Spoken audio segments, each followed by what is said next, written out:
Alfonso Marquina Márquez.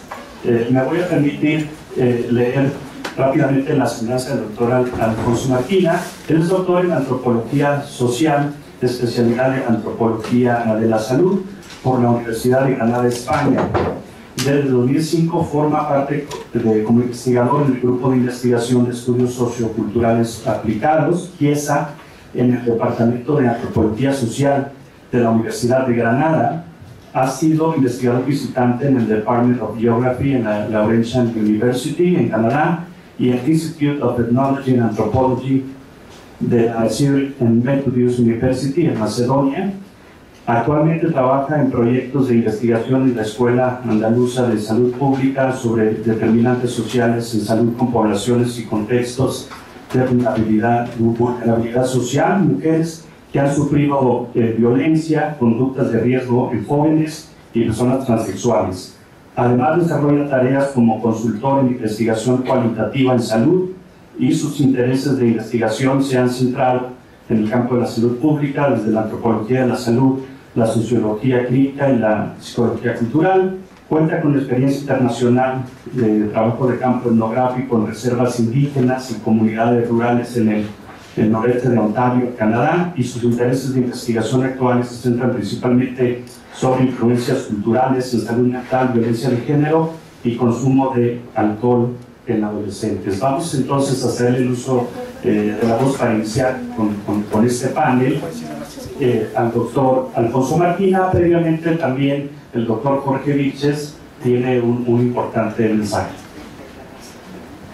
Ustedes han escuchado. Voy a dejar a Alfonso, que tiene un proyecto muy interesante. Trabajamos juntos de cualquier forma, en cierta forma. Entonces me voy a callar y le dejo, hay que aprovecharlo. Bueno, para mí es un auténtico placer estar aquí. No sé si se han fijado, pero al final somos una especie de revisión contemporánea de Don Quijote Sancho Panza, en el cual el papel de Don Quijote lo lleva Jorge y a mí me toca Sancho Panza. Lo digo porque además en este viaje, para mí es la primera vez que estoy aquí en México, y vamos a ir de universidad a universidad y estamos en ello, con lo cual es un placer porque estamos descubriendo, aparte, digamos, el diálogo académico, pues el viaje iniciático que supone moverse por todo el territorio mexicano y la riqueza que uno va descubriendo. Para mí es un auténtico placer, ¿no?, en ese sentido.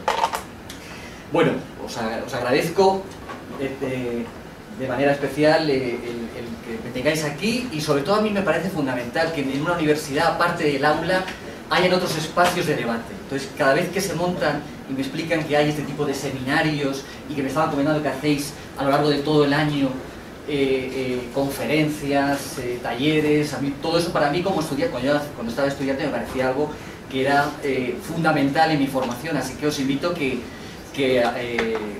bueno, os lancéis de esos a preguntar y que esto sea más un diálogo que alguien que yo solamente diga mi opinión, ¿no?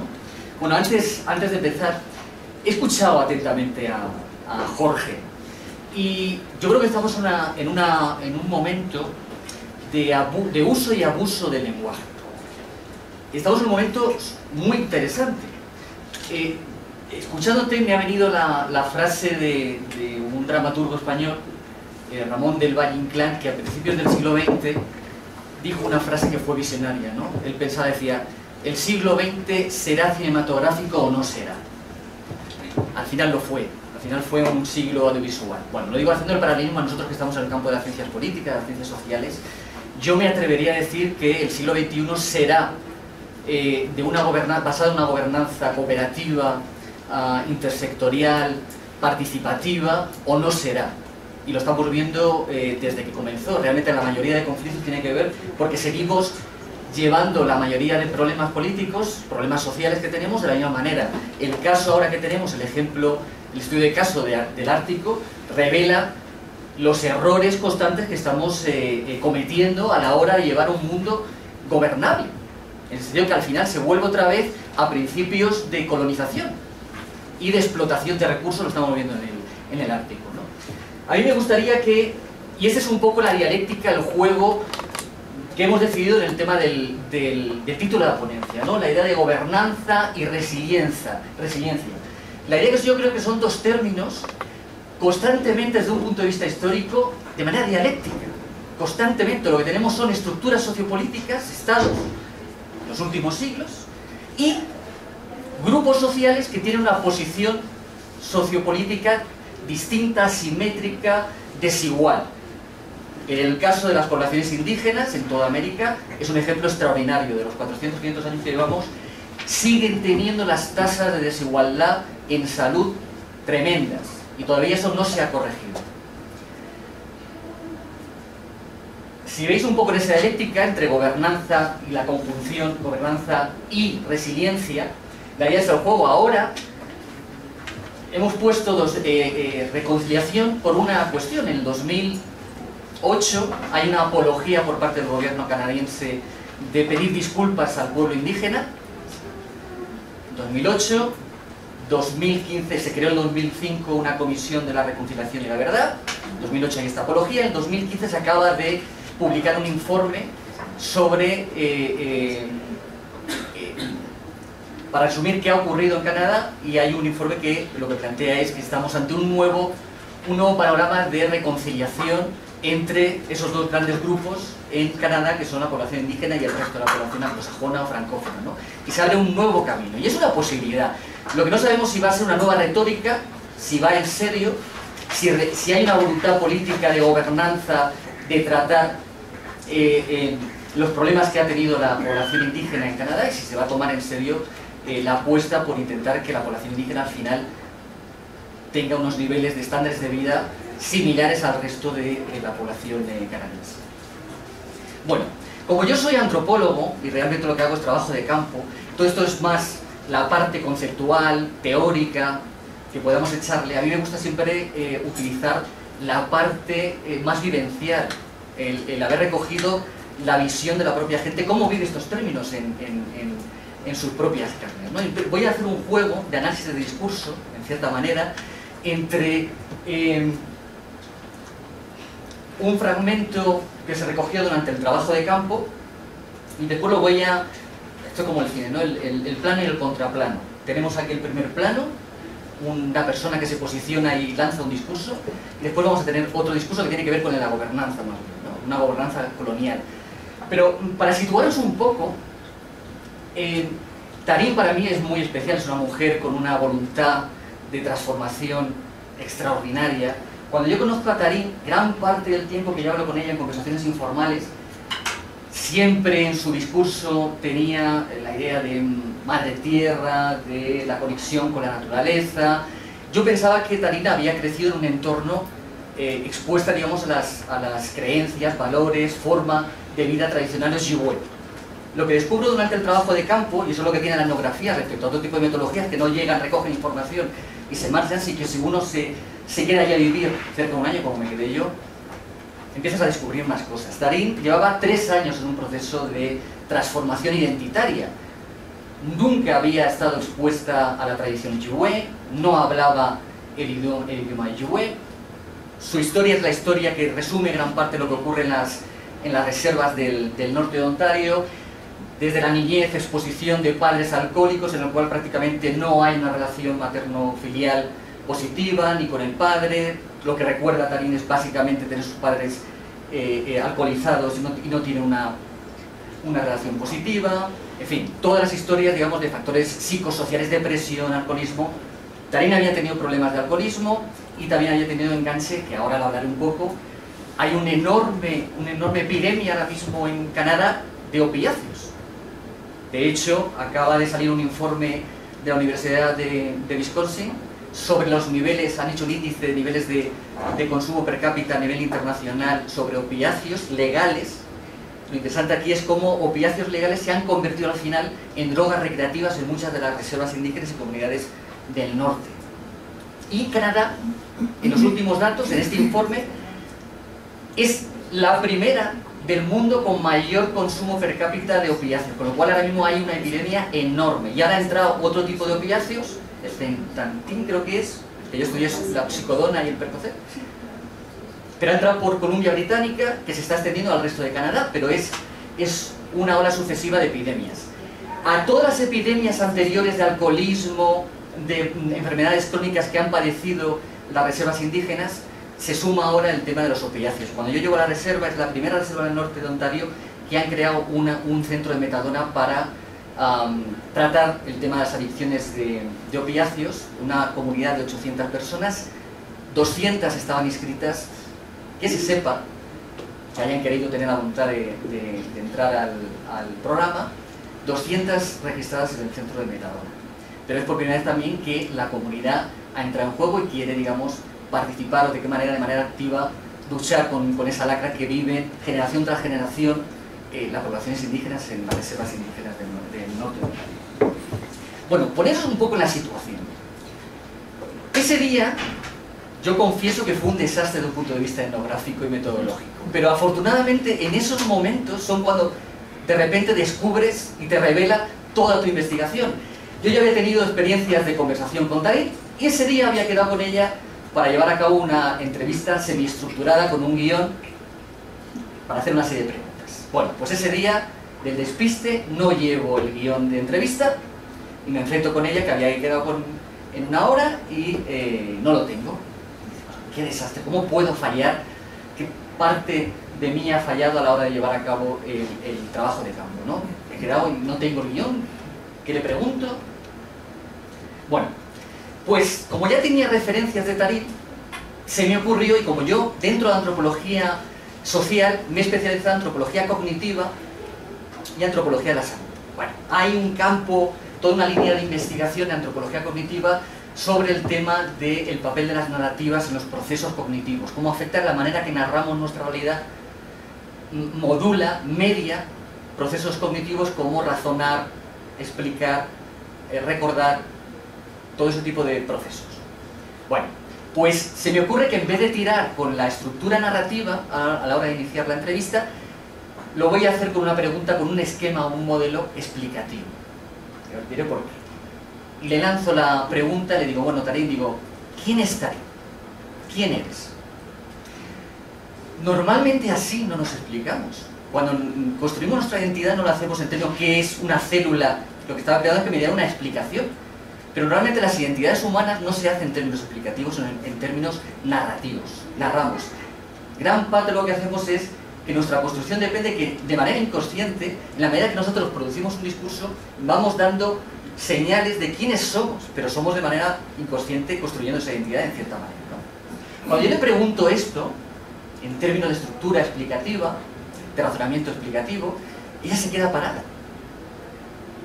Mira, dice, ¿quién es Tarín? ¿Quién soy yo? Es que no sé qué decirte, es que nunca he pensado quién soy yo. Nunca me he hecho esa pregunta. Y yo dentro de mí decía, ¿seré imbécil? Claro, yo tampoco me haría esa pregunta. A lo mejor es súper complicado hacer eso, ¿no? Bueno, cuando ya corrijo, rectifico, digo, bueno, no, lo que quiero decir es que, bueno, explícame quién es Tarín, dónde naciste, cuál ha sido tu vida, quién eran tus padres. Cuando yo le introduzco en una narrativa, en un origen, que comience una historia, claro, ahí no tuvo problemas. Y empieza a contarme su historia. Lo interesante de aquí de este fragmento es que 40 o 45 minutos después, que empieza a narrarme su historia y empieza de manera muy emocionada a contar su relato, se para y emite este fragmento, ¿no? Que lo voy a leer para que... Por eso la mejor parte de mi vida es ahora. Ahora sé quién soy. Yo soy Anishinaabe. Saber quién soy, yo sé quién soy. Saber que soy espíritu, que soy una hija del Creador. Ahora sé que tengo un propósito en la vida, que tengo una meta cada día para salir fuera y hacer lo que hago, reconocer al Creador en mi vida. Si tú me preguntas ahora quién soy, yo te respondería, yo soy Anishinaabe, yo soy espíritu. Esa siempre será mi respuesta ahora. Pero cuando tú me dijiste antes, ¿quién es Tarín? ¿Quién soy yo? Yo no supe qué decir. Durante toda mi vida no pude decir eso. Porque yo cambié, ¿sabes? Yo he cambiado. Todo el mundo puede cambiar. Lo interesante de... Esto fue una especie de revelación porque al final tiene que ver con una parte de la investigación, el tema de la cognición, narrativas, todo esto que no voy a entrar, ¿no? Pero a mí lo que me interesa es este proceso de una persona que nunca ha estado expuesta con la tradición Ojibwe, que viene de una trayectoria de alcoholismo en los padres, de ella misma alcohólica con problemas después de otras adicciones, y que en un momento de su vida haya tenido la capacidad de recurrir a ciertos recursos para reinventarse, recuperarse, llevar una vida de sobriedad y entrar en un camino de espiritualidad y de ser una firekeeper, en términos de este nuevo movimiento que hay en las reservas indígenas, que es la mantenedora del fuego, la mantenedora del espíritu tradicional Anishinaabe. Pero a mí es la fuerza del discurso, cómo ella se autoconvence, cómo ella utiliza. Y a mí lo que me interesaba de todo esto es de dónde emana, de dónde coge los recursos una persona. ¿Es a nivel interior? ¿Es una característica, un atributo personal? ¿O tiene que ver con cuestiones de fuentes sociales? Gran parte de lo que pensamos es nuestro, o realmente porque nos hemos expuesto a contextos sociales que nos dan las herramientas de quiénes somos. Si yo os pongo en mi caso, yo fui padre y a mí me fascinó ese momento extraordinario que una persona de repente asocia un vocablo sonoro a quién es, a base de decirle, mi hija se llamaba Alicia, Alicia, ven, Alicia. Ese día, ese punto de inflexión en el cual Alicia decide que es Alicia, que internaliza un código sonoro, que llamamos el lenguaje, y de repente cree que es ella. Es en ese nivel, pero después lo que hay en este caso es como también lo vemos, esa apertura de renacimiento, renacer de nuevo y de reconstruirse. Ya dejaba de ser canadiense para ser Anishinaabe, firekeeper, en fin, toda una serie de lenguaje metafórico precioso a la hora de empoderarse a través del lenguaje, ¿no? Por eso ya antes he dicho el tema del uso y abuso del lenguaje. Y todo esto tiene que ver es cómo al final tomarnos en serio la gobernanza, porque lo que esta mujer ha sufrido precisamente porque le han hecho lo que ha habido es una gobernanza colonial a partir de lo que se llamó la ley indígena que aparece en el 1876, que fue todo un proyecto político, toda una gobernanza de intentar suprimir, anular, devaluar una identidad, una manera de ser, un modo de vida, y todo eso al final vemos que eso tiene repercusiones en salud mental. Toda una generación que ha sentido que son inferiores y devaluados precisamente por su modo de vida y porque se había creado a finales del XIX todo un planteamiento de evolucionismo, la idea de que nosotros éramos la civilización y el resto de grupos culturales representaban las capas inferiores de ese supuesto proceso evolutivo, ¿no? Como ideas, vuelvo otra vez, lenguajes, conceptos, la idea del primitivismo, todo el lenguaje, como al final siempre el lenguaje media nuestra realidad y condiciona quiénes somos. Y lo que había supuesto toda una gobernanza, toda una política de programas para devaluar una identidad, en la segunda mitad del siglo XX lo que estamos viendo es que el proyecto colonial no ha cumplido su función, y ahora veréis por qué, y vemos que hay otra vez esa vuelta a la creación de una identidad positiva en las poblaciones indígenas. Este es un poco el contraplano. Esto es lo que ha supuesto bajo la piel de Tarín todo lo que han tenido que sufrir las poblaciones indígenas de toda una gobernanza colonial que supuso producir una serie de programas, leyes, intervenciones para anular la identidad indígena. Y yo creo que hay dos fragmentos ahí que creo que son pertinentes un poco para poner el escenario, ¿no? de todo ese sufrimiento y cómo se plasma y cómo todo esto al final tiene consecuencias en las personas. Uno es un informe de 1876, que cuando se crea la ley de indios en Canadá, que es la que va a regular cómo administramos a esta población y qué hacemos con ellos. Y la otra es, décadas después, que siguen todavía con ese discurso que se prolonga hasta recientemente. Dice así: nuestra legislación india generalmente descansa sobre el principio que los aborígenes sean mantenidos en una condición de custodia y tratados como tutelados e hijos o hijos del Estado. Los intereses verdaderos de los aborígenes del Estado requieren que cada esfuerzo debería ser hecho para ayudar al hombre rojo a liberarlo de su condición de tutelaje y dependencia, y que sea claramente nuestra sabiduría y nuestro deber, a través de la educación y cualquier otro medio, prepararlo para una civilización superior, al animarle a asumir los privilegios, responsabilidades de una completa ciudadanía. Décadas después, quiero deshacerme del problema indio. De hecho, no pienso que el país pueda proteger continuamente a una clase de gente que pueden ser capaces de ser independientes. Nuestro objetivo es continuar hasta que no haya un indio en Canadá, que no haya sido absorbido dentro del cuerpo político y que no haya sido una cuestión india ni haya departamento indio, que es el objeto de esta ley. Era reprimir completamente esta identidad para asumirlo en la supuesta ciudadanía canadiense, pero eso es pura retórica. Porque al final lo que hicieron, en vez de precisamente de esa buena intención supuestamente de convertirlos en ciudadanos, lo que hubo es convertirlos en sujetos tutelados, en la creación de las reservas, que es uno de los desastres de ingeniería política y social tremendo, que todavía está ahí, que no saben qué hacer. Generación tras generación han querido mantener a estas poblaciones metidas en las reservas, que de reservas hoy en día no tienen nada, son más bien comunidades rurales, que gran parte de la población vive de programas estatales, y que han creado una consecuencia no prevista de gente que al final se ha hecho dependiente del Estado, gran parte, y que aislados en zonas perdidas, ¿no? Y es un tema, cuando hablas con la gente, en el tema con otra gente, francófonos, anglófonos, pues es un tema todavía candente. ¿Qué hacemos?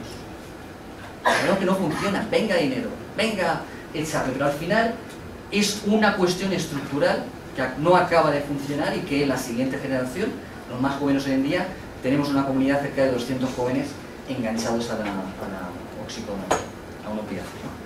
Bueno, todo este era un poco el juego de pensar en serio si realmente estamos en un momento crítico de oportunidad en una gobernanza cooperativa, de tomar en serio la participación indígena, el autogobierno, el hacerse sentir parte de esa Canadá, o realmente al final es una especie de cobertura retórica que al final va a ser lo mismo. Y en el caso del Ártico, pues podemos ver, las comunidades inuit al final siguen siendo comunidades que relegadas y sin importancia en todo este cambio que se avecina en el Ártico.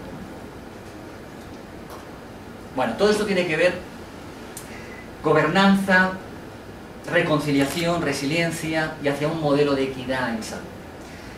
Y al final lo que todo esto revela es que es otra de las esperanzas que puede aportar el siglo XXI, que es la idea de la equidad en salud. La idea que realmente lo que ahora cada vez hay un reconocimiento, y desde el 2005 se creó la Comisión de Determinantes Sociales por parte de la Organización Mundial de la Salud, la idea de que gran parte, más del 60% de los resultados en salud, en las poblaciones indígenas o en cualquier población, no es debido al sector de salud, sino que tiene que ver con otros sectores que al final generan desigualdades. Y tiene que ver el acceso a la educación, tiene que ver a un buen acceso a una vivienda, tiene que ver a una planificación urbana que no excluya, cuestiones que al final son las que hacen que la gente sea saludable y no ir al final al centro de salud. Todo eso, bueno, no voy a entrar en detalle, pero hay una persona detrás de todo esto que es Michael Marmo, un sociólogo de la salud, que está siendo una especie, en el lenguaje del marketing digital, de influencer en los gobiernos. Él es el director de la comisión en 2005, en 2008 saca el informe sobre determinantes sociales de la salud, en el cual la primera recomendación es el tema de la gobernanza intersectorial, de tomarse en serio ese término, entre otras cosas, de sacar la salud del sector de salud y entenderla como algo mucho más estructural en el cual están participando otros sectores de mayor importancia todavía. Ahora vamos a ver un poco. Bueno, esto es un poco el marco conceptual de los determinantes sociales de salud, el que domina, y lo que viene un poco a decir, oiga, el tema de la salud tiene que ver en una especie como de representación visual de capas de cebolla cada vez más amplias, que al final empieza, digamos, por factores genéticos, biológicos, la edad, el sexo, y al final tiene que ver con los estilos de vida, con las redes sociales y redes comunitarias, tiene que ver con empleo, tiene que ver con un sistema de saneamiento, en fin, otra serie de áreas que todo eso al final es lo que está contribuyendo, y realmente gran parte de los problemas que tiene la población indígena residen en todo esto, en esos factores estructurales fuera del sector salud que constantemente están incidiendo en que las poblaciones se repitan en los resultados de salud ahora vamos a ver un poco los datos.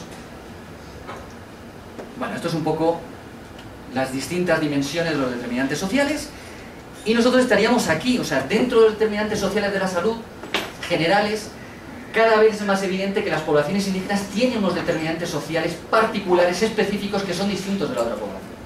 Y entre ellos tiene que ver el colonialismo, el impacto del colonialismo que sigue siendo vigente, y gran parte de lo que está diciendo Tarín tiene que ver en el haber acumulado esa identidad evaluada y cómo eso al final afecta en la percepción que uno tiene de sí mismo.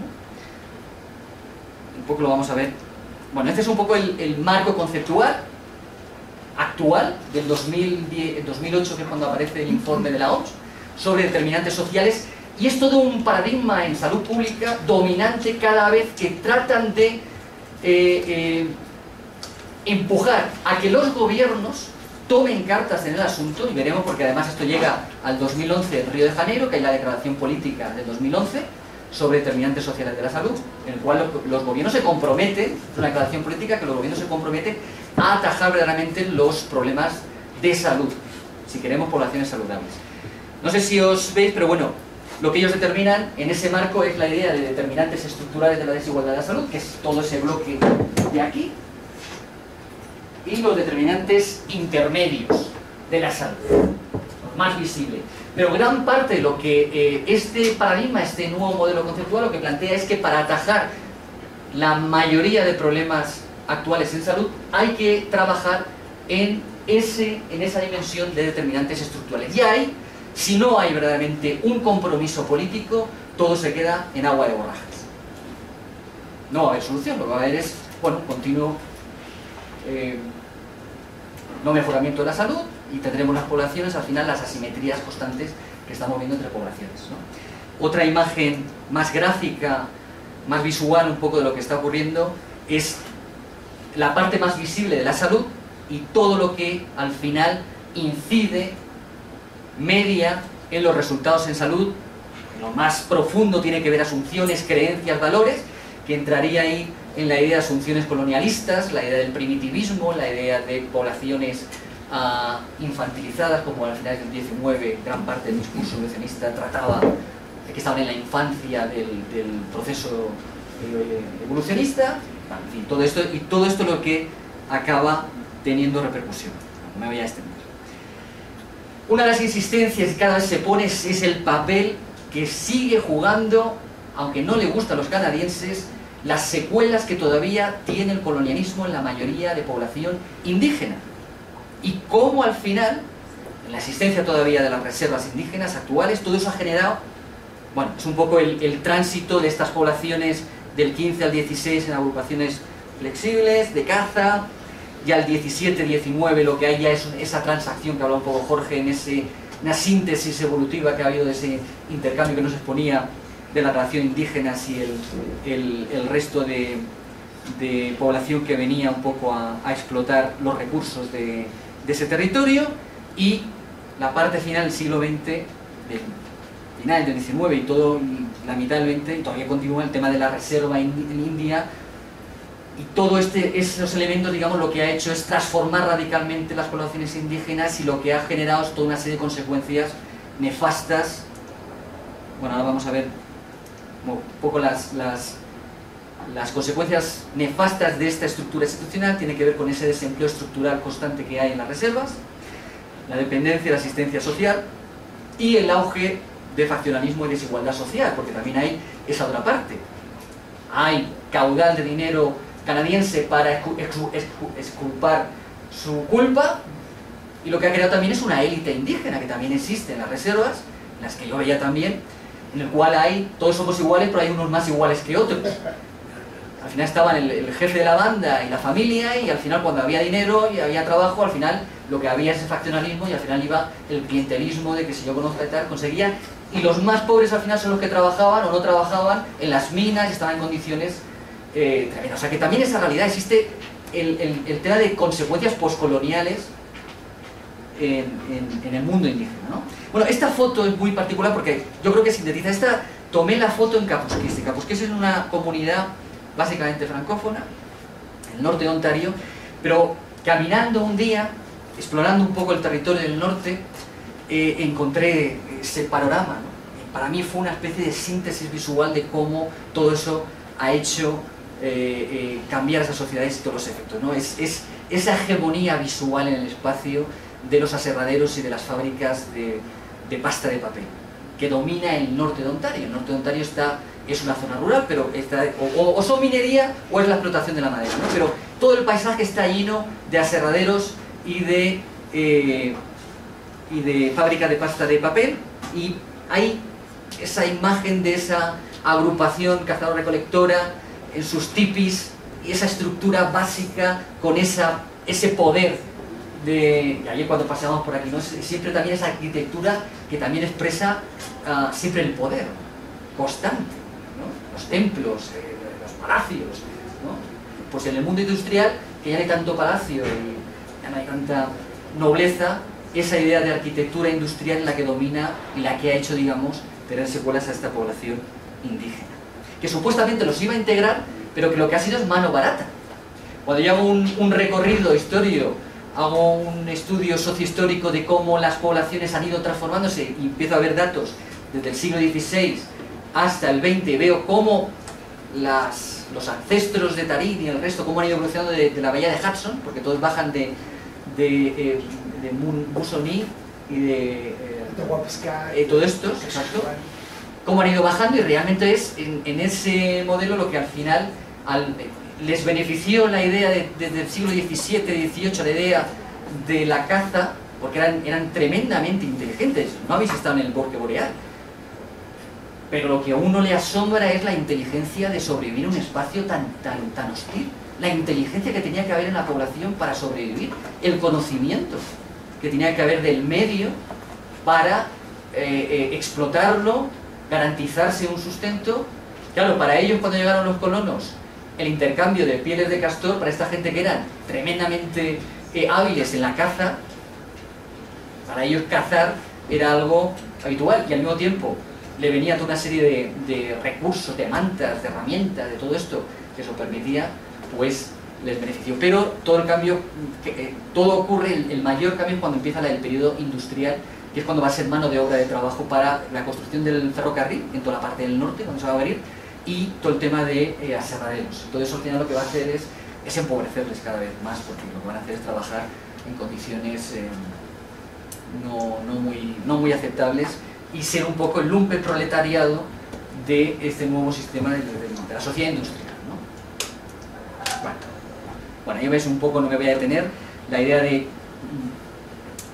los resultados en salud constantes que existen en estas poblaciones, en la esperanza de vida, en todo tipo de cuestiones de resultados de salud. Siempre las poblaciones indígenas a día de hoy son las que peores resultados tienen en salud, en enfermedades crónicas, en esperanza de vida, en fin. Ahí he puesto la esperanza de vida de los First Nations, de las primeras naciones. Eso sabéis un poco, pero en Canadá hay un concepto que es el Aboriginal People, que constituye tres: las primeras naciones, los Metis y los Inuit. No voy a entrar.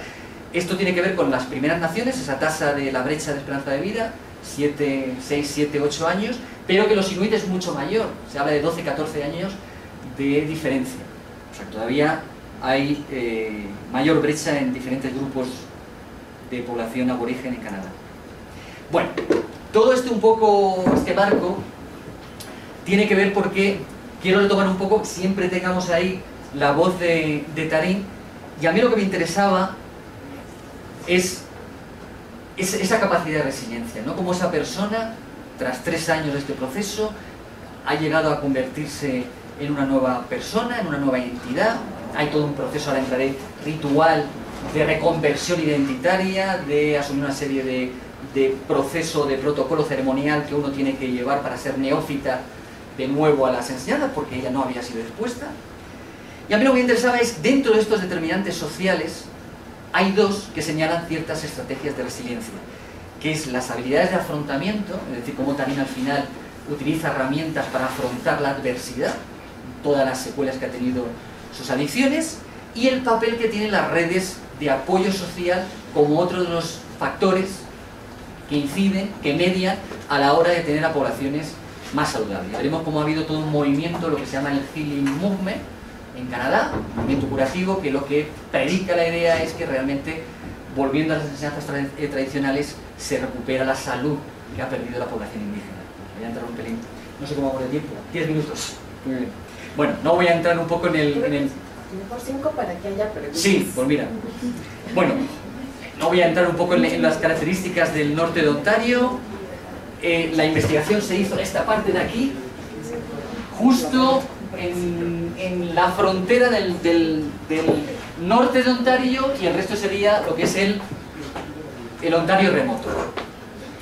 Bueno, un poco el contexto de la investigación es que cuando yo llego en el 2006, desde el 2005, hay constancia de todo el problema de adicciones, del abuso de narcóticos, de opiáceos.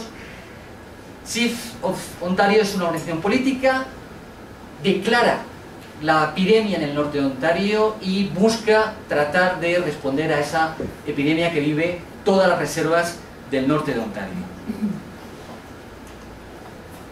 Y es ahí un poco donde entra el tema que nos interesó en la investigación, que en vez de explorar, o una de las cosas que a nosotros nos interesa es explorar un poco los factores que median la resiliencia para conseguir resultados de salud mental positivos. En salud pública, el paradigma que ha dominado ha sido el modelo que se llama el modelo del déficit, dentro del modelo de la biomedicina. La idea que siempre nos fijamos al final es qué cosas negativas tienen las poblaciones. Y a la hora de hacer investigación, la idea es recoger las tasas de adicciones, las tasas de epidemiología clásica, que está bien y cumple su función, pero empieza a emerger otro paradigma a la hora de explorar el tema de la salud de la población humana. Y aquí el que juega un papel fundamental es Aaron Antonovsky, que es el que crea el marco teórico que hoy en día se denomina de salutogénesis, que es la idea de, y se pregunta, es la cuestión básica, que es qué factores crean salud más que causar enfermedad. Y en el caso de Tarín un poco lo vemos. Si vemos un poco el fragmento en relación, bueno, Antonovsky un poco lo que planteó, a él le interesó en su investigación es que le sorprenden mujeres israelíes que habían experimentado el holocausto y, sin embargo, sus resultados en salud eran positivos. Y esto le fascinaba. No había dejado secuelas suficientemente fuertes como para entrar en procesos de depresión, de ansiedad, y eso le llamaba la atención. Y a partir de ahí empieza a entender que a lo mejor hay factores también que están mediando a la hora de conseguir salud. Y todo eso ha creado un paradigma, no me voy a detener, que es la idea de los activos en salud.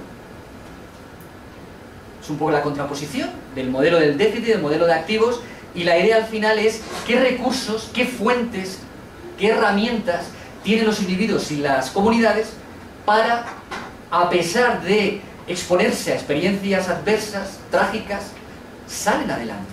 Y eso es un poco lo que está ocurriendo en la reserva, que ha creado, se está generando todo un movimiento, porque cada vez se sienten más empoderados, hay más espacio de autogobierno local, más participación política, más incidencia en incorporar nuevos programas, nuevas intervenciones en la comunidad que no tiene que ver con el modelo biomédico, sino que tiene que ver de recuperar la idea de las tradiciones curativas ancestrales que tienen un papel fundamental o pueden contribuir a la mejora de la salud en la actualidad.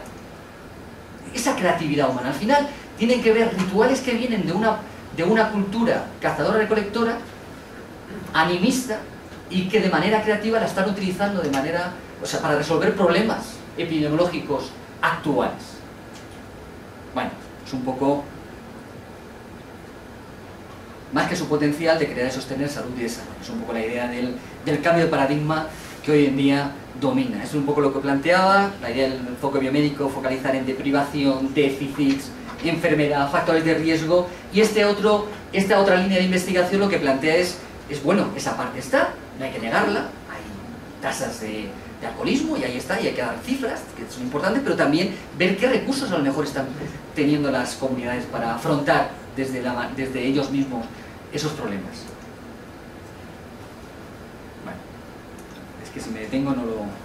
Bueno, y al final un poco lo que la investigación al final revela es que hay como cinco grandes fuentes, recursos comunitarios de resiliencia que están emergiendo y que están facilitando que parte de la población en la reserva abandonen las adicciones y emprendan un nuevo camino a la sobriedad, y para todo ello lo que hay es un poco lo que viene a síntesis, es la creación de un yo ecocéntrico, de un yo sociocéntrico y de un yo cosmocéntrico. Eso ahí, utilizar artefactos semióticos, revitalizar prácticas curativas tradicionales, ofrecer un modelo causal para las adicciones y habitar espacios simbólicos. Estas son un poco las 5 fuentes de referencia que hoy en día está haciendo que Tarín y otra gente como Tarín esté superando sus problemas. No todos en la comunidad, no todos están entrando en este movimiento curativo, pero sí está aportando a gran parte de la población. Bueno, me iba a detener en cada uno de los recursos, un poco el modelo causal,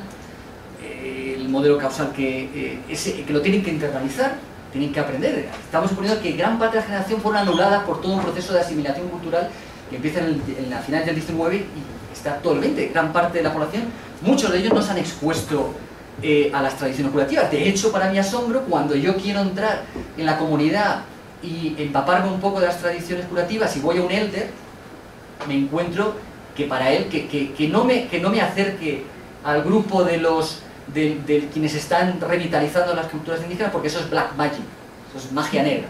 Claro, todo eso es lenguaje del colonialismo que ha internalizado una persona, ¿no? Pero él ya es católico, los ancianos la mayoría son católicos, porque ha habido todo ese proceso de proselitización, de evangelización de la población indígena,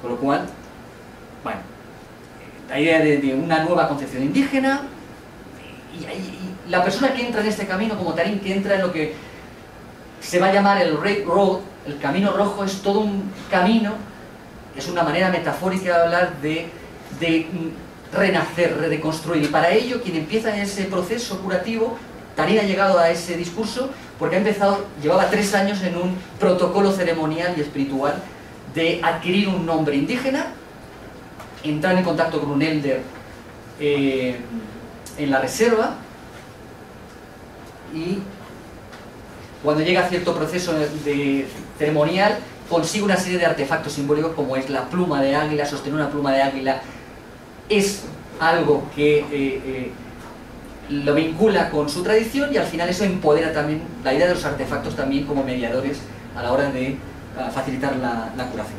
Bueno, el segundo recurso, la idea de las prácticas curativas, lo vamos a ver un poco en imágenes.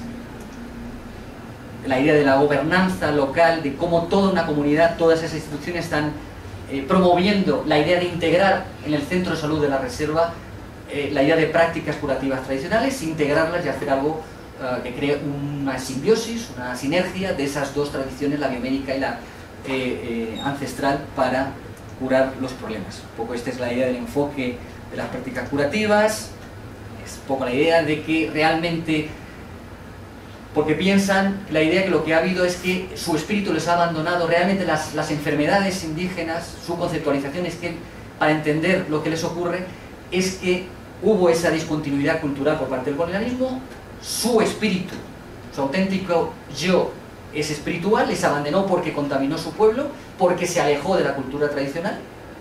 Volver otra vez a esa conexión con los ancestros, con Madre Tierra y todo eso, es volver otra vez a recuperarse esa comunión a través de ceremonias espirituales en la reserva. Están todas estas. Este es el Sweat Lodge, que yo no recuerdo cómo Temazcal, que usamos aquí en México. Aquí tiene que entrar, ese es uno de los primeros rituales que tiene que hacer Tarín para encontrar en el Sweat Lodge. El elder le da un nombre espiritual y ese es el que tiene que asumir de nuevo, una especie de nuevo bautismo, entre comillas. Bueno, ceremonias comunitarias, la idea del drumming, del tambor, que también está asociada con la idea de cómo hay elementos sensoriales en lo curativo, todo un poco reivindicar todo lo que fue anulado, todo lo que fue devaluado, ahora es volverlo en espacio público, que pueda uno sentirse cómodo con algo que fue anulado por parte de todas estas políticas y esta gobernanza colonial. Es precioso ver un pavón por el orgullo que hay hoy en día las comunidades indígenas de conectar con ciertos rituales. Bueno, la idea de crear un yo egocéntrico, que es basado en el Medicine Wheel, que es una especie de representación cultural de una nueva personalidad. Esta es la imagen un poco visual de la idea del yo egocéntrico, circular, que deben de asumir. La idea de combatir esta dialéctica entre el yo egocéntrico occidental con ese nuevo yo que debe nacer basado en la espiritualidad, el holismo, la armonía, la generosidad, en fin. Bueno, este es el centro de Metadona y es como cada día tratan, digamos, de reconquistar espacios postcoloniales, y la idea es volver a reconquistar introduciendo rituales tradicionales como es el smudging, y todos los días ella precisamente trataba de que cuando llegaban los jóvenes adolescentes purificarles, un poco conectarles. Es como las limpias aquí que tenemos, como las limpias. Bueno, aquí lo importante es su bolsa medicinal, que la ha conseguido precisamente en la ceremonia, en ese proceso ceremonial. Eso lleva años, la acaba de conseguir después de 3 años. La importancia de la pluma, la importancia de las medicinas, las 4 medicinas sagradas, la idea de sostenerlas. Viajes a la primera comunidad de la gente que bajaba de Bahía de Hudson, es la primera reserva donde estuvo esa primera comunidad, y todos los años hay peregrinajes para recordar a esos ancestros y volver a conectar con la naturaleza y el bosque boreal. Bueno, no me voy a detener ahí.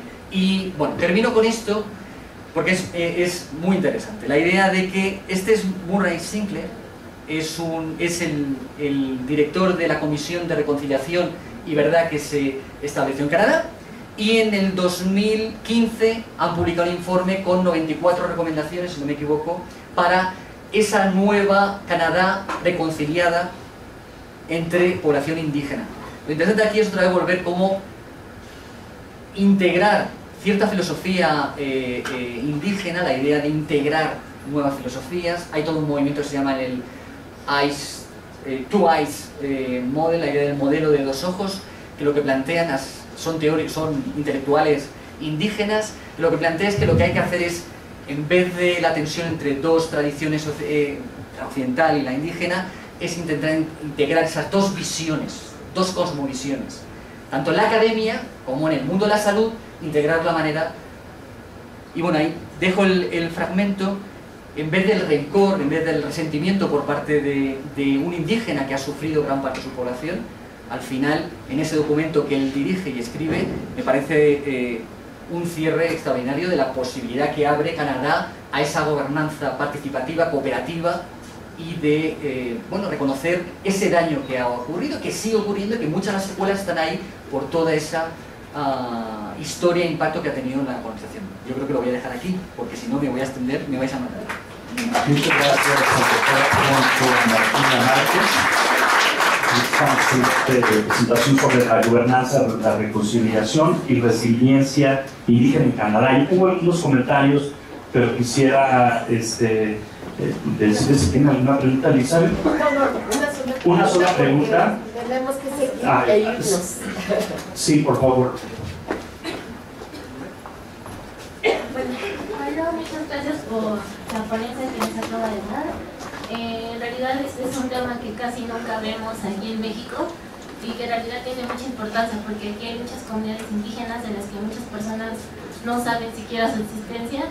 Incluso hace poco tuve la experiencia de platicar con un maestro mío que me enseña francés, y me dijo que incluso le preguntó a una persona aquí en México sobre estos grupos indígenas, y esa persona le dijo que no existían. Entonces, esto es una prueba de la ignorancia que hay en mi propio país. Mi pregunta va más enfocada a cómo ve la comunidad canadiense precisamente estos grupos indígenas, a estas reservas, cómo lo percibe y qué soluciones podría haber precisamente para que haya una integración entre ambas comunidades. Bueno, recogemos rápidamente otra pregunta para cerrar esta mesa. Si hay alguna pregunta, alguien quiere participar o algún comentario, puede levantar la mano.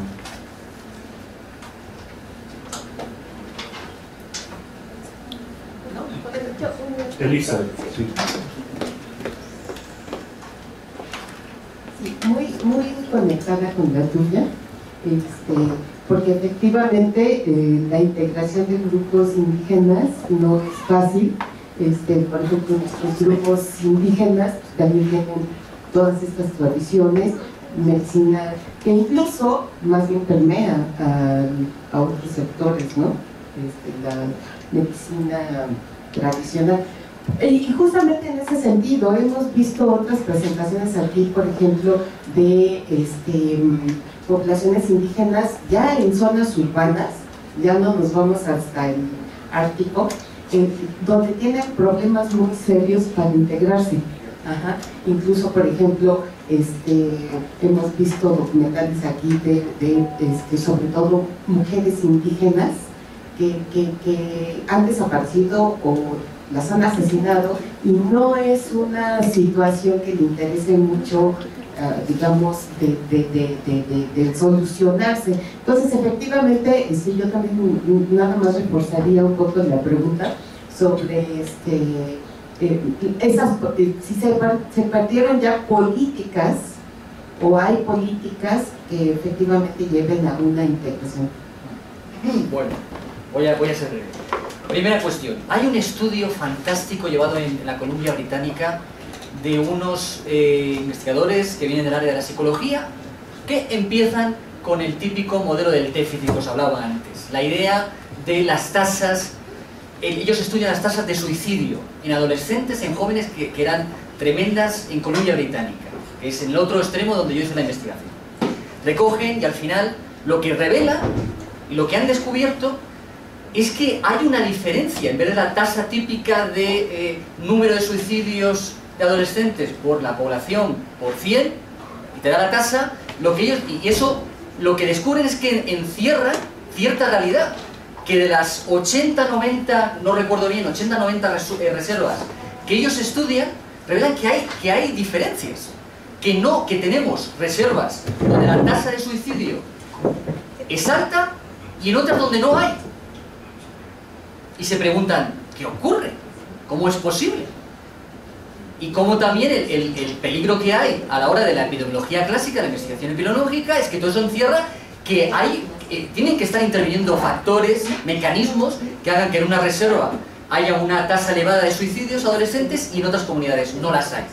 ¿Y qué descubren? Ellos trazan un índice de continuidad cultural y descubren que en aquellas reservas donde existe mayor participación política, mayor autogobierno, mayor capacidad de la comunidad por desarrollar programas de intervención, donde hay más orgullo, donde hay más sentimiento de que ellos están gestionando también su propia vida y perciben que no son gobernados y tutelados por el Estado, en esas comunidades la tasa de suicidio es mucho menor que en otras comunidades donde eso no hay. Y hay una correlación, que a mayor autogobierno, a mayor capacidad de participación política, a mayor empoderamiento individual y colectivo, mejora los resultados de salud mental, en este caso de suicidios. ¿Qué se puede hacer? Pues esa es una de las cosas que cada vez están trabajando, es precisamente tomar en serio y respetar a las comunidades indígenas, valorar que a lo mejor en las prácticas culturales curativas ancestrales no era todo malo, sino que puede haber también aspectos positivos, entender que seguramente la salud no es una cuestión corporal, que tiene que ver dimensiones sensoriales, que tiene que ver las emociones, y que en estas prácticas que integran lo emocional, lo sensorial, como es la mayoría de eso juega parte. Si lo que está fallando es el modelo biomédico. Gran parte de lo que hay cuando vas al médico, la queja es que no te escuchan, realmente están obsesionados con el cuerpo y desmantelan que el sujeto es un sujeto holístico y que hay que tomar, ¿no? Bueno, eso por una parte. ¿Qué otra cosa están haciendo? Este es el ejemplo en Australia. Yo ahora estoy colaborando en desarrollar, hay todo por lo que os hablaba de la gobernanza y la idea de los determinantes sociales de la salud, hay gente que se lo está tomando en serio, y los australianos se lo están tomando en serio. Esto es una herramienta política de planificación de salud, y todas las comunidades locales tienen que desarrollar su programa de salud. Bueno, ¿qué hacen los australianos? Crean el programa como una propuesta, en qué me voy a comprometer, pero lo interesante, ese es el programa, el alcalde, reconociendo los determinantes sociales de la salud, que va empapando la idea de los determinantes, es decir, que realmente lo que ocurre en la población tiene que ver con cuestiones de acceso al empleo digno, acceso a la vivienda digna, cuestiones que tienen que ver con otros sectores, no del sector salud. Bueno, pues le dedican al plan un espacio en el cual reconoce el papel de las comunidades indígenas e integra. Ya hay gobernanza, es una nueva manera de la gobernanza, de la reconciliación, de la cooperación, que es que en un documento político aparecen y se les tiene en cuenta y se les reconoce, y hay una especie como de perdón por todo lo que ha supuesto, y reconocen el papel de las tradiciones curativas que pueden tener las comunidades indígenas australianas. Bueno, pues eso es un punto de partida a la hora de esa reconciliación, de esa mejora y de, al final, lograr la equidad en salud, que es anular la injusticia detrás que hay en los resultados, que es un primer paso.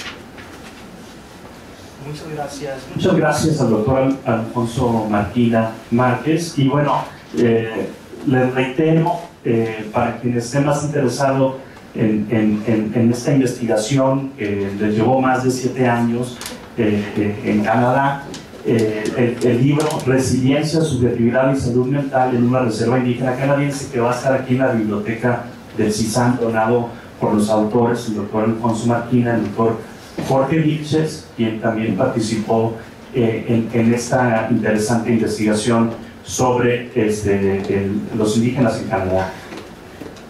Yo diría que tenemos otra presentación. Si les parece, permanecemos y le damos continuidad. Ya sería en estos temas sobre gobernanza en Canadá. También otro de los temas relevantes es la paradiplomacia, ¿no? La paradiplomacia en Canadá define también el rol de las provincias canadienses en el ámbito internacional. Es un tema relativamente nuevo en el estudio de las relaciones internacionales, donde la visión estatocentrista precisamente ha cambiado, y hay otra serie de actores, entre ellos también los inuit. Por ejemplo, los inuit llevan a cabo la paradiplomacia cultural en el Ártico, y esto es muy interesante. Yo les voy a hablar un poco de eso, pero antes me gustaría empezar esta mesa con un experto en paradiplomacia. Él no pudo estar con nosotros, pero se une a través de vía Skype. Es el doctor Nahuel O'Donnell, y él es doctor en estudios internacionales por la Universidad del País Vasco.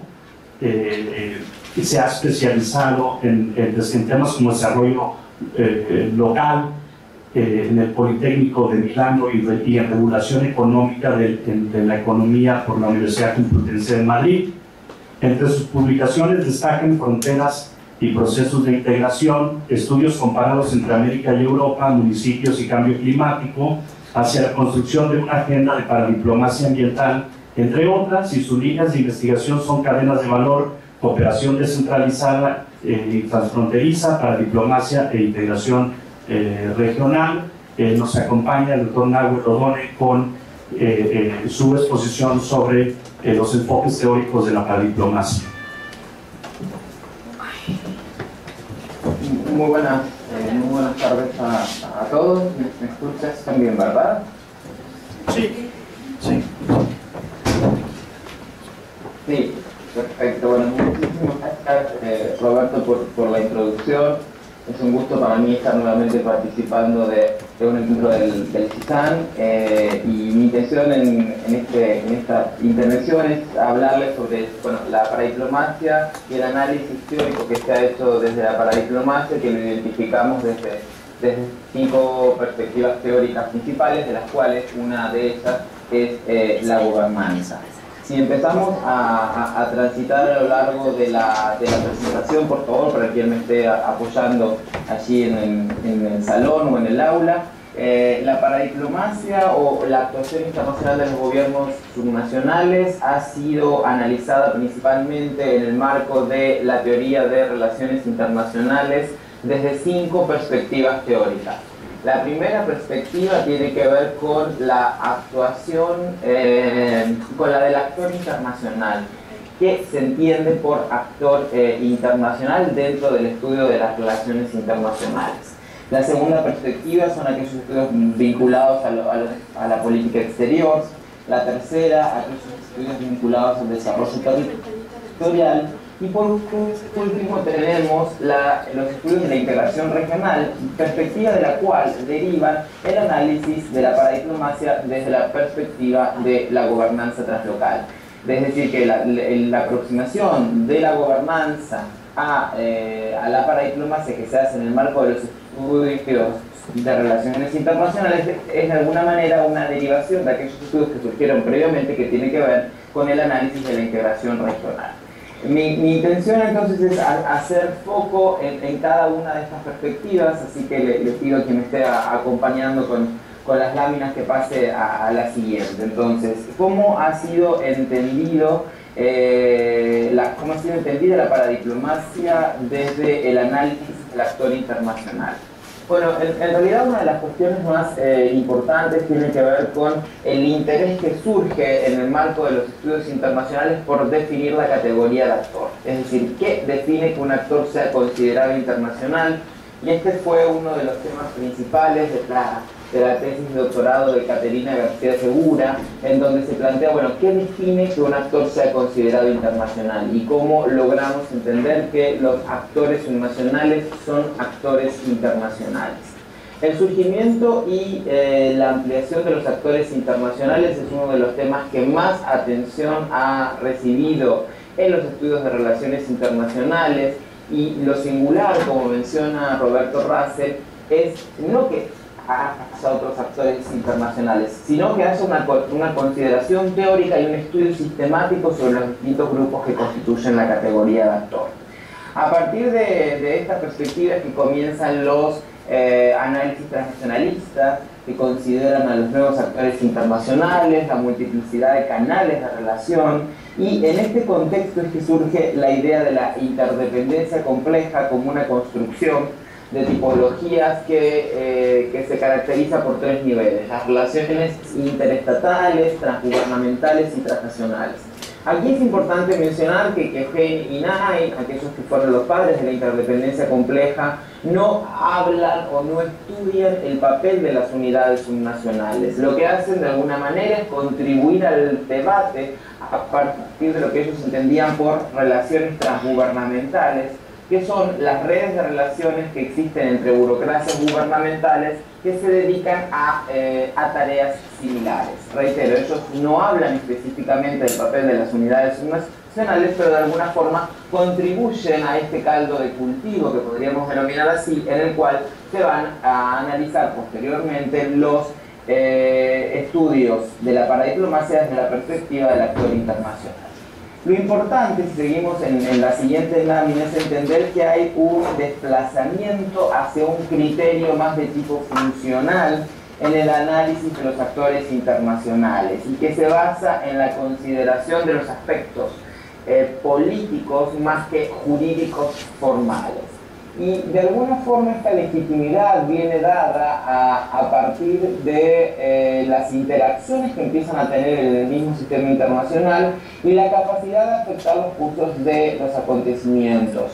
Sin lugar a dudas, la construcción de los ODS, recientemente aprobados, bueno, el año pasado aprobados, sin lugar a dudas fueron un buen ejemplo de cómo sirvió la interacción de los gobiernos locales, la constitución del Global Task Force, para consolidar una visión desde lo local en el marco de los ODS. Si seguimos en la siguiente lámina, sin lugar a dudas hay una serie de criterios que se consideran fundamentales en materia de atributos cuando analizamos la paradiplomacia desde el actor internacional. Primero es el grado de autonomía que presenta este actor. La segunda cuestión tiene que ver con la capacidad o la habilidad que tienen para movilizar diferentes recursos, ejercer distintas influencias, alcanzar objetivos específicos en el sistema internacional. Y el tercero, con la continuidad e importancia en las funciones que desarrollan. Y probablemente este sea uno de los temas más quizás más delicados, porque lo que se observa todavía en el fenómeno paradiplomático es que para muchos gobiernos subnacionales es difícil mantener la continuidad de la acción internacional, producto de diferentes dependencias, entre ellas dependencias institucionales muy vinculadas a la característica de quien ejerce el liderazgo local. Es decir, que es muy probable que podamos tener un intendente, un alcalde, un prefecto o un gobernador de un estado que tenga interés por la paradiplomacia, que lleve adelante acciones de paradiplomacia, pero que con el cambio de gestión, esta pierde importancia con la nueva gestión. Este ha sido probablemente uno de los temas más identificados y producto del análisis de las distintas experiencias.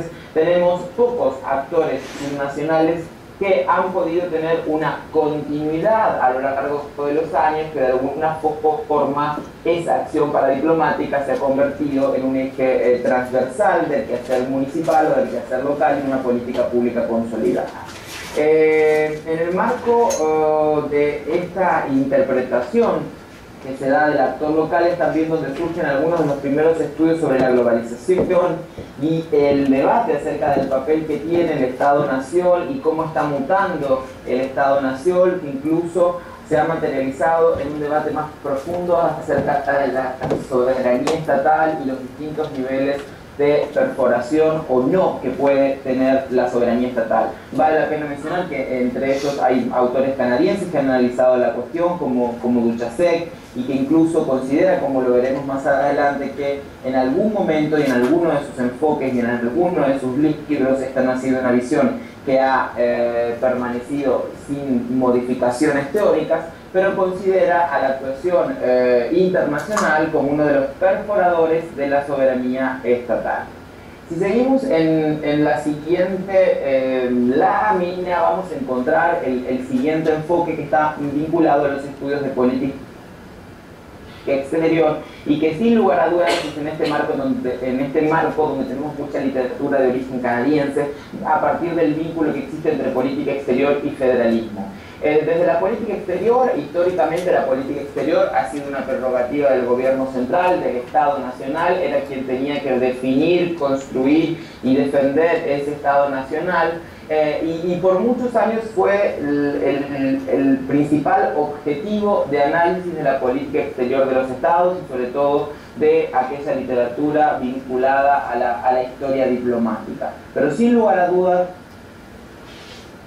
a partir de la incorporación de variables domésticas en el análisis de la política exterior se incluye a largo plazo la dimensión subnacional. Cuando empezamos a introducir otras variables vinculadas a las características del gobierno que lleva adelante esa política exterior, a las características del líder incluso que lleva adelante esa política exterior, es que vamos a tender a un proceso, si se quiere, de fragmentación de la política exterior que se da sobre todo a partir de los análisis más de tipo burocráticos y organizacionales. Para aquellos que en el público hayan estudiado relaciones internacionales o ciencias políticas, sin lugar a dudas, un libro clásico en esta corriente es La esencia de la decisión, de Graham T. Allison, que aplica de alguna forma a un mismo hecho que en aquel momento fue la crisis de los misiles en Cuba, la aplicación de tres modelos analíticos teóricos distintos para entender la política exterior. Sin lugar a dudas también en esta perspectiva podríamos entender parte de los aportes de Eugenie Nine, sobre todo de su libro Poder e Interdependencia. Lo que para aquellos también que estén vinculados a las relaciones internacionales podríamos entenderlo como una etapa de pluralismo en el ámbito de los debates de las relaciones internacionales, aproximadamente en los años 60 o 80, dependiendo el país y dependiendo la escuela en la cual uno asiente el análisis. También es en este marco que se introduce el concepto o el entendimiento de diplomacia de dobles niveles por Putnam, en el sentido que aquellos que llevan adelante la política exterior de un país, sin lugar a dudas, tienen que construir consenso con sus pares en el ámbito internacional, pero también tienen que construir consenso puertas adentro, adintra, en el ámbito interno. Y de alguna forma la política exterior o la elaboración de la política exterior se vuelve un proceso mucho más complejo. Si seguimos en la filmina siguiente, pero dentro de la perspectiva de la política exterior, sin lugar a dudas vamos a encontrar una corriente importante que tiene que ver con los estudios sobre federalismo y política exterior, que se encuentran vinculados a la distribución de competencias y sobre todo al nivel de autonomía funcional de los componentes que vamos a tener en la organización política del Estado. Y aquí vale la pena mencionar a dos autores canadienses como Dujacek y Soldatos, que trabajaron muchísimo esta línea de análisis. Sin lugar a dudas, los textos de Dujacek de Comparative Federalism de 1970, o los que escribiera más adelante en 1986 sobre la dimensión territorial de las políticas, o los que hiciera conjuntamente con Soldatos, son textos claves en el análisis de la paradiplomacia desde la perspectiva de la política exterior, que sin lugar a dudas contribuyen con la segmentación y la racionalización de la política exterior, y es en este marco también que comienzan a ensayarse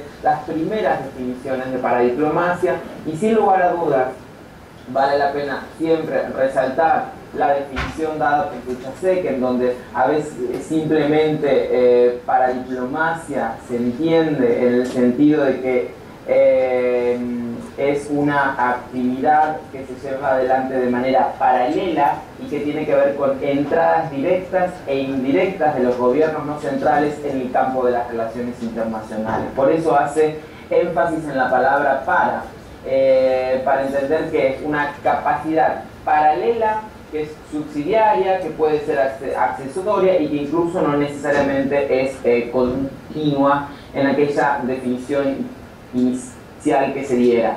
Sin embargo, vale la pena también mencionar que el vocablo paradiplomacia, que la palabra paradiplomacia, pero especialmente el vocablo para, sigue despertando todavía algunas contradicciones en la literatura y su uso no se ha extendido en todos los países. En algunos países que han tenido conflictos internos, por ejemplo, como con el fenómeno paramilitar, en Colombia, utilizar la palabra paradiplomacia no suele tener mucho asidero, y ellos permiten, o prefieren, mejor dicho, utilizar otros vocablos para identificar la actuación internacional de los gobiernos subnacionales.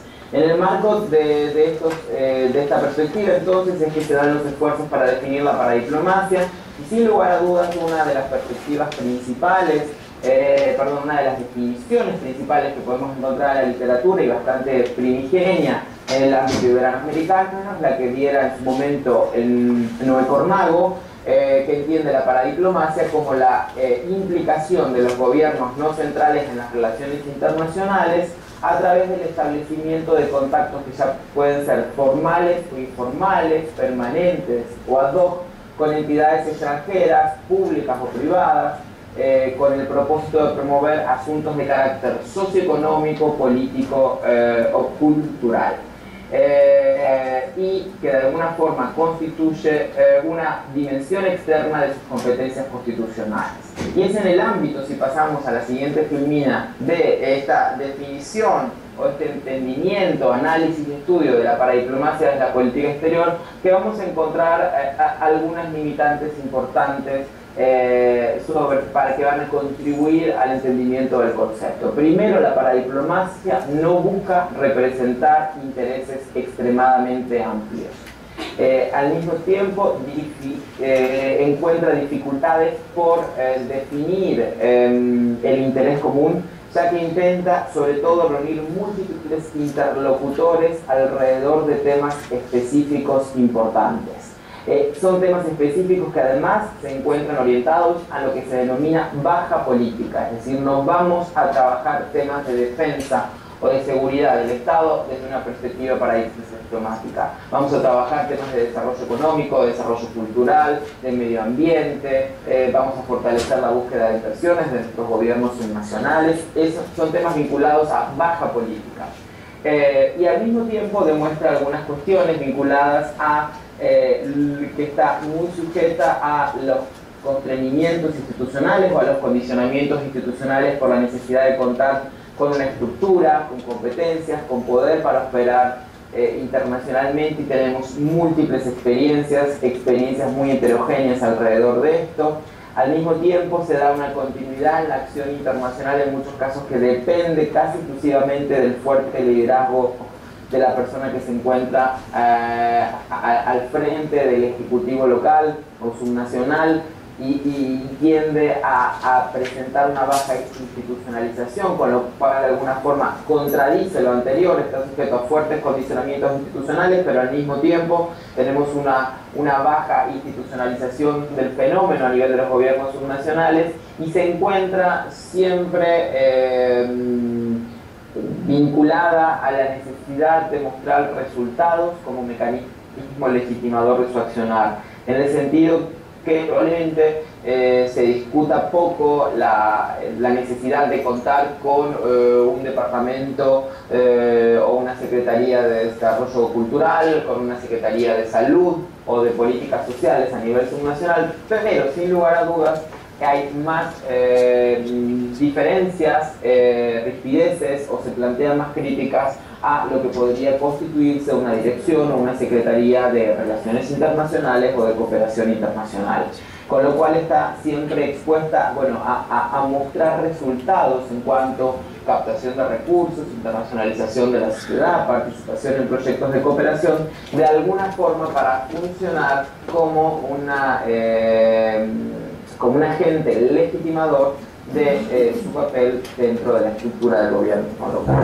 Si seguimos hacia la tercera perspectiva, es importante mencionar que la tercera perspectiva gira en torno a un entendimiento amplio del desarrollo territorial.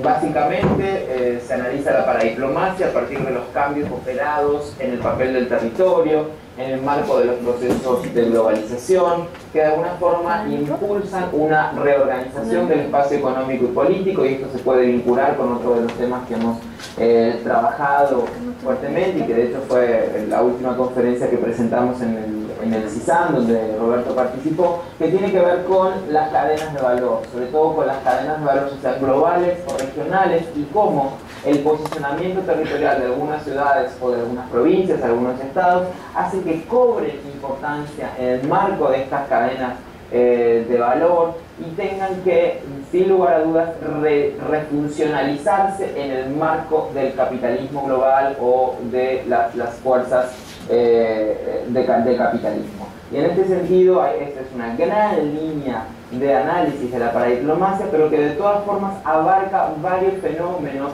que incluso tienen que ver muchas veces con hasta políticas de desarrollo urbano que podrían entenderse vinculadas al fenómeno paradiplomático y al fenómeno de una refuncionalización de las ciudades o de los estados en el marco de cadenas globales o regionales de valor. Desde el comienzo de los 80 sobre todo ha surgido una tendencia importante a analizar entonces lo local y lo urbano en el marco de estas nuevas dinámicas del capitalismo, pero también nos hemos olvidado durante muchos años de analizar lo rural en estas nuevas dinámicas. Creo que vale la pena aquí hacer una notaría en donde lo rural ya no se puede definir como un territorio específico, pues es un límite que a veces lo separa casi imperceptiblemente, a veces algunos centros urbanos, en donde los fenómenos de la agroindustria, el servicio y el comercio han generado una vinculación distinta con el ámbito rural y sin lugar a dudas ya podemos analizar fenómenos de paradiplomacia importante en el ámbito de lo que serían gobiernos locales con un perfil rural. Esto es relativamente nuevo, en algunos casos podemos, por ejemplo, vincularlo al análisis de la sojización de las economías en América del Sur, a cómo el desarrollo de la producción extensiva de soja ha puesto de relieve ciertas áreas rurales, y cómo esos municipios han captado determinado perfil de inversión y cómo necesariamente han tenido que dar una respuesta a ese fenómeno económico del cual estaban siendo objeto más que sujeto en ese momento.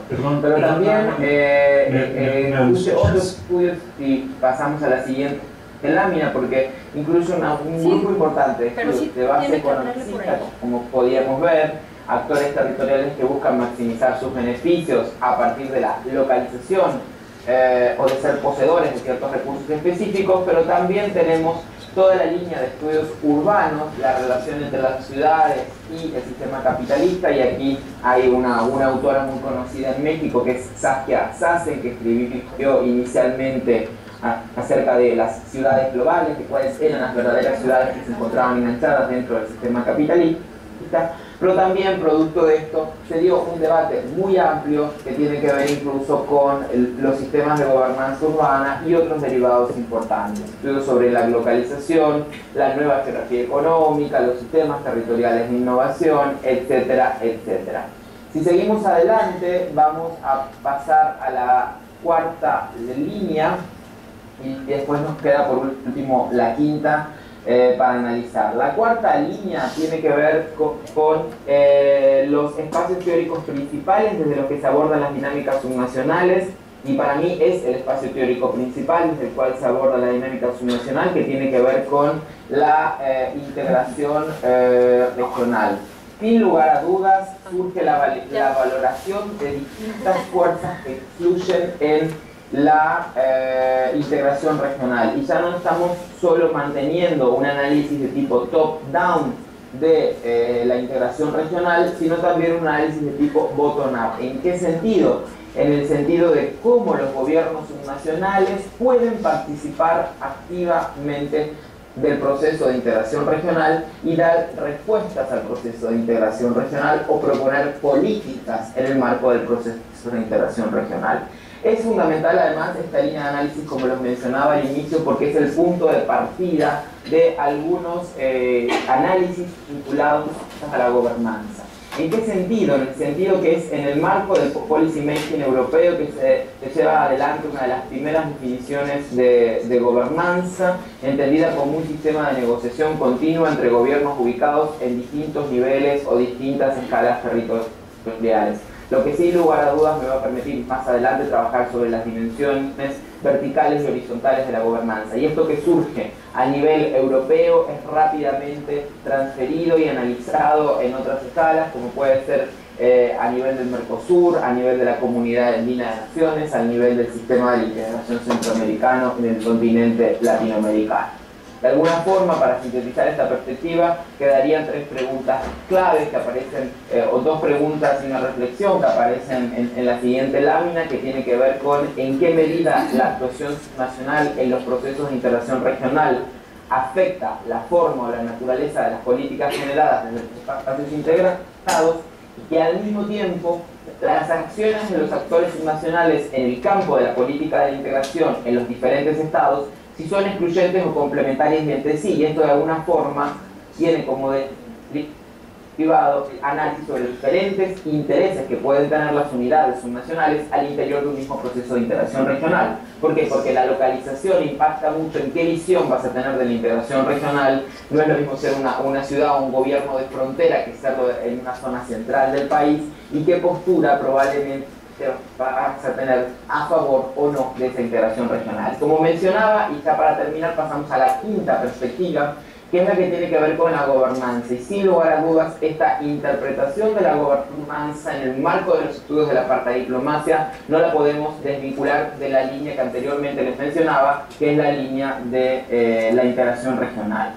El vocablo gobernanza deriva del griego y fue usado en el ámbito de la navegación, ¿no? Sobre todo para guiar las embarcaciones.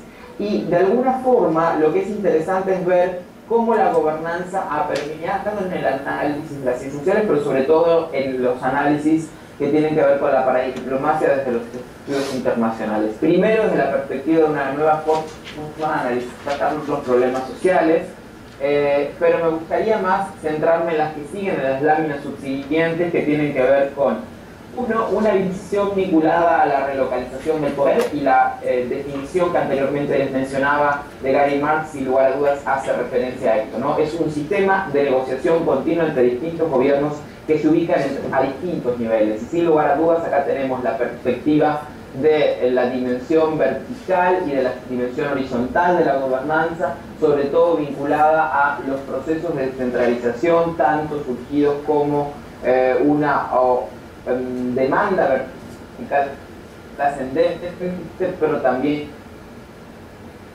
que como una oferta vertical descendente en el ámbito de lo que es el armado de las políticas públicas.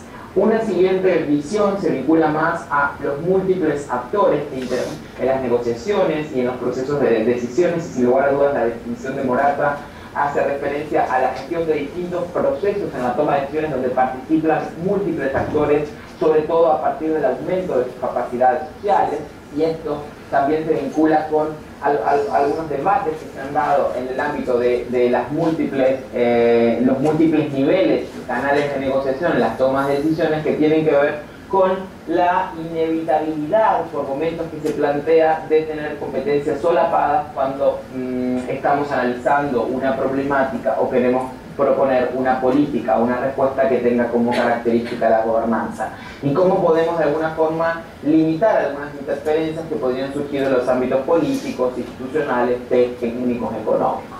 Para otros autores, y ya vamos terminando, podríamos entender también la paradiplomacia y el análisis a partir de la gobernanza translocal como la definición de una nueva territorialidad.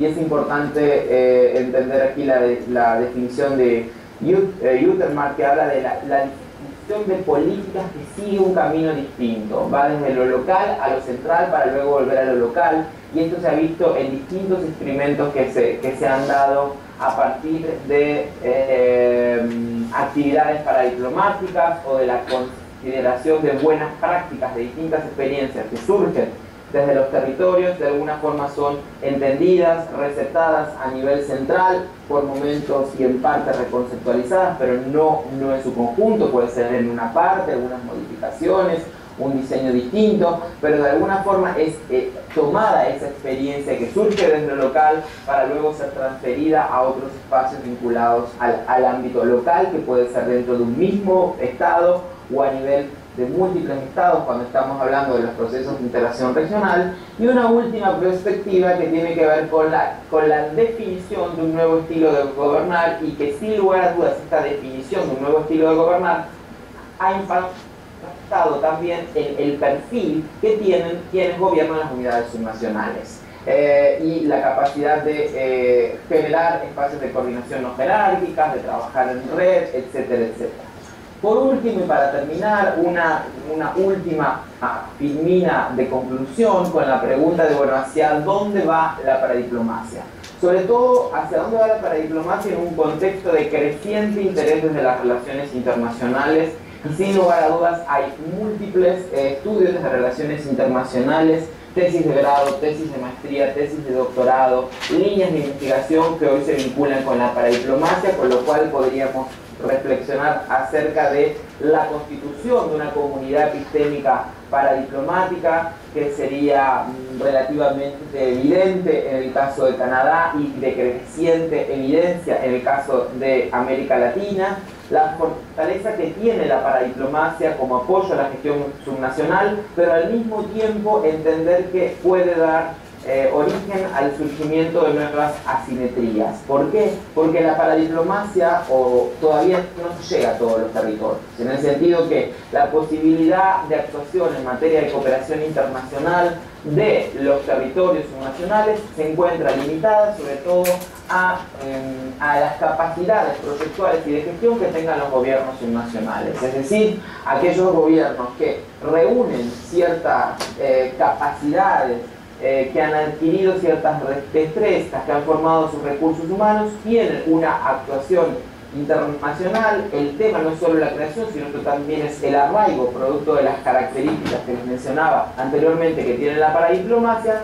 Y sin lugar a dudas, esta es una línea muy fuerte de trabajo que en México se ha desarrollado muy bien a partir del proyecto ALAS, que tiene que ver con la creación y el arraigo de estas capacidades proyectuales en múltiples agentes subnacionales para que puedan beneficiarse de la cooperación internacional, lo que de alguna forma está vinculado con el último punto de la presentación, que tiene que ver con el diseño de nuevos cursos y acciones de formación sobre la paradiplomacia, en el cual han intervenido y participado múltiples estudiosos de las relaciones internacionales y que es un fenómeno creciente, hoy ofrecido desde distintas universidades y con distintos programas de formación y de capacitación, porque aquí es importante también ver que hay dos perfiles, que hay un perfil mucho más técnico en cuanto a la capacitación, que es con determinadas características y es un perfil que tiene que ver con, bueno, una inserción laboral de ese graduado para trabajar desde un gobierno subnacional en paradiplomacia, pero que también hay toda una línea muy fuerte de análisis desde lo teórico para constituir y fortalecer la paradiplomacia, que sin lugar a dudas es la perspectiva que sedimentaría la constitución de la comunidad epistémica que está analizando la paradiplomacia en la región. Desde ya les agradezco mucho la posibilidad de haberles contado estas ideas. Es un poco tarde en donde me encuentro, pero me encuentro también disponible para cualquier comentario o pregunta, y bueno, quisiera agradecer a Roberto muy especialmente la invitación de participar en este panel. Gracias al doctor Nahuel, gracias Nahuel Rodone por esta excelente presentación sobre paradiplomacia y los enfoques teóricos que nos ayudan a comprender pues este fenómeno reciente de la acción internacional de los gobiernos subnacionales, que yo, tratando también de sintetizar mucho, diría que Canadá es un ejemplo paradigmático de la paradiplomacia, porque es un federalismo multinacional, como hemos visto hoy. El caso de las comunidades indígenas también juegan un rol importante, diríamos, en el Ártico, justamente los inuit, a través de lo que se conoce como el Consejo Circumpolar Inuit, y que ya se formó hace 40 años, ¿no? Desde 1977. Jorge nos hablaba del Consejo del Ártico, y también estas acciones de los inuits forman parte del Consejo del Ártico, ¿no? En síntesis, la paradiplomacia pues es un tema muy amplio. Se le ha identificado también como paradiplomacia cultural. Está el caso de la provincia de Quebec, que es una paradiplomacia identitaria. Está el caso de las provincias de Alberta, que dirige sus esfuerzos paradiplomáticos para encontrar mercados a la exportación petrolera, de energía. El caso de Columbia Británica, que está más enfocada también precisamente a los países asiáticos, ¿no? Entonces tenemos los territorios del norte, entre ellos Nunavut, que también es un ejemplo de descentralización, ¿no? De federalismo, que fue creado relativamente hace un par de décadas, pero sí, 91, como decía Jorge, y bueno, nos encontramos con un país altamente descentralizado, el caso de Canadá, que es el país más, algunos en el país dicen más descentralizado del mundo, donde las provincias juegan un rol muy importante en la gobernanza, en la toma de decisiones, y efectivamente lo estamos viendo en los casos analizados aquí. Por cuestiones de tiempo, yo mi ponencia no la voy a dar, porque tenemos que cerrar a las 2 de la tarde. Yo les pediría, si tienen alguna pregunta para Nahuel, hacerle ahorita un par de preguntas, ¿no? ¿Tienen alguna pregunta? Jorge, ¿tienes algún comentario? ¿Te gustaría cerrar la mesa, por favor?